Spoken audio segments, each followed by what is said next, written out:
একজন পুরুষের প্রকৃত অলংকার কি জানেন? তার সম্পদ। এই সম্পদ যদি হারিয়ে যায় তাহলে কিন্তু আপনি সাথে সাথেই হারাচ্ছেন আপনার বন্ধুকে, হারাচ্ছেন আপনার পত্নীকে, হারাতে পারেন আপনার চাকরকে, এমনকি আপনি হারিয়ে ফেলবেন আপনার আত্মীয়কেও, যার সাথে আপনার আত্মার সম্পর্ক। যখনই ওই হারানো সম্পদকে আপনি ফিরে পাবেন, ঠিক সাথে সাথেই আপনি ফিরে পাবেন আপনার হারিয়ে যাওয়া বন্ধুদের, ফিরে পেতে পারেন আপনার হারিয়ে যাওয়া পত্নীকে, ফিরে পাবেন আপনার চাকরকে, এমনকি ফিরে পাবেন আপনার হারিয়ে যাওয়া আত্মীয়দেরও। তাহলে আপনার প্রকৃত আত্মীয় কে, প্রকৃত বন্ধু কে?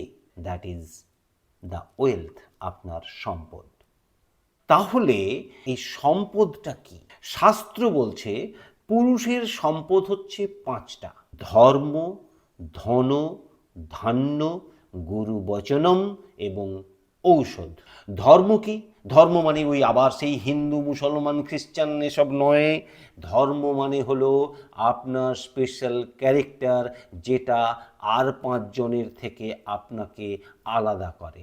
সেই ভালো গুণগুলোকে ধরে থাকুন, তার প্র্যাকটিস করুন, তাকে ব্যবহার করে আপনি আরও উন্নত হতে থাকুন। ধন মানে সম্পদ।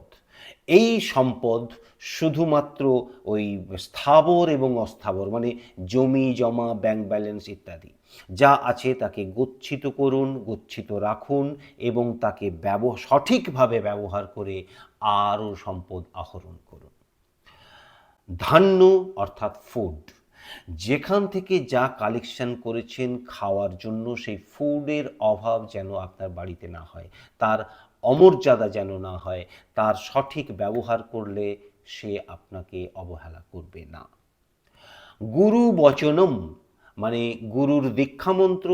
আর একটা গুরু বচনের অর্থ হয় সেটা হচ্ছে আপনার যে আইডল, আপনি যাকে আপনার আইডল মনে করেন, আপনার আদর্শ মনে করেন, তিনি আপনাকে যে বাক্য দিয়েছেন বা যে উপদেশ দিয়েছেন বা তার বই পড়ে বা যেখান থেকে তিনি তার সম্পর্কে আপনি যা জেনেছেন এবং তার যেগুলোকে আপনার ফলো করার মতো বলে মনে হয়েছে, সেগুলোকে কখনোই হারিয়ে যেতে দেবেন না, সেগুলোকে কন্টিনিউ ফলো করুন এবং এগিয়ে যান সাফল্যের দিকে। আর একটা বিষয় হলো ঔষধ।